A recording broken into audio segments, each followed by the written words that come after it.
So, Halloween Ends. For me, too much of this film was cut from the final film, and I think if some of the scenes that I'm going to talk about in today's video were in the movie, we'd have had maybe even a little bit of a better Halloween film, but definitely a more bulky one. As we know, Corey's mum dies in this film. However, it's a quick kind of off-screen kill. We see Corey come back and we see him kind of sneak up behind her, but that's it. It's kind of just like that one Bullies kill where we see him come around with that big wrench and we just see her kind of scream and it cuts away. I feel like in terms of this film alone, it's a pretty significant kill. You know, it's our main character's mum. We do see a little bit into their home life and how their conflict is obviously a thing, so to not show it just felt a little bit rushed to me. But from what I've seen, his mum's death was recorded. You know, they shot that scene in some way. We get a little clip of it in the trailer when he's attacking her with the pillow. That's kind of all the fluff that we see kind of fly in the air. And there's a really nice looking still of them both.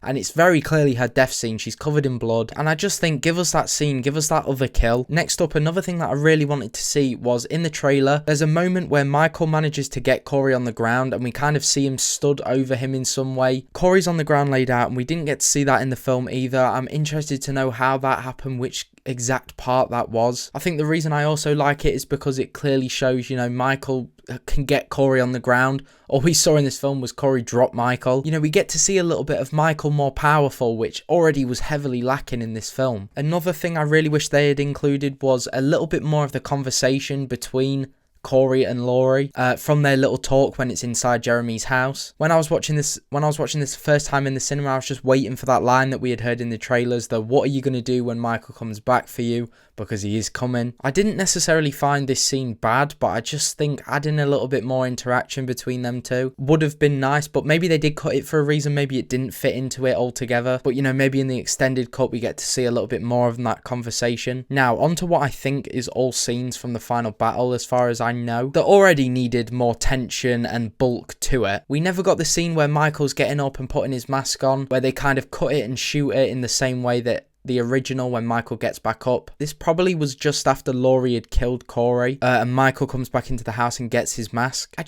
don't know why that wasn't added. And then a big one that I was so confused didn't happen, considering Allison realistically had no real encounter with Michael until she sees him laid on the table right at the end, was that scene in the trailer where the door shuts and it's kind of like a mirrored door. We see Michael in the reflection. Allison sees him in the reflection and she screams. I thought for sure when I was watching this film that was going to lead to some kind of chase, which again we got really none of in this film. It kind of looks like it was picked from the final act. I think as far as we can see, it is probably Michael, but it could have even been Corey, which adds a little bit more to it as well. And yeah, I just wanted to know what the fuck was going on with that scene. But there are multiple videos that cover all of the things that were left out of this film, from trailers, stills, things like that. But these are just a few that I would have personally really enjoyed to see in the film. I think it would have made the film better, longer, less anticlimactic at the end. But let me know what you guys think. Do you think any of these scenes should have been in the final film, or are you kind of glad they kind of just got